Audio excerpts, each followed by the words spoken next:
a power m by a power n formula a power m minus n. இது formula எப்படி வருதுன்னு இப்போ நான் உங்களுக்கு எக்ஸ்பிளைன் பண்ணுறேன்.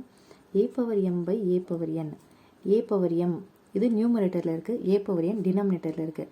டினாமினேட்டரில் இருக்கிற a பவர் n நியூமரேட்டருக்கு கொண்டு வந்தால் a பவர் மைனஸ் n ஆகும். நம்ம ஆல்ரெடி ஒரு ஃபார்முலா பார்த்துருக்கோம், a power m into a power n பேசஸ் ஈக்குவல்ஸ் இருந்தால் பவர்ஸை ஆட் பண்ணணும்னு சொல்லியிருக்கேன். a பவர் m ப்ளஸ் என்னோட வேல்யூ இங்கே மைனஸ் n இருக்குது, ஸோ மைனஸ் n. ஆல்ரெடி நான் உங்களுக்கு ஃபஸ்ட்டு வீடியோலேயே போட்டிருக்கேன், plus into minus so n a power m minus n formula கரெக்டாக வந்துச்சா? நெக்ஸ்ட் எக்ஸாம்பிள் பார்க்கலாம். a power m by a power n equal to a power m minus n. So 2 power 1 equal 2 power 1 by 2 power 1 equal to 2 power m minus n. m value 1 minus n value 1. 2 power 1 minus 1 0. 2 power 0 1. இது எப்படி வரும்ன்றது நான் next வீடியோவில் continue பண்ணுறேன்.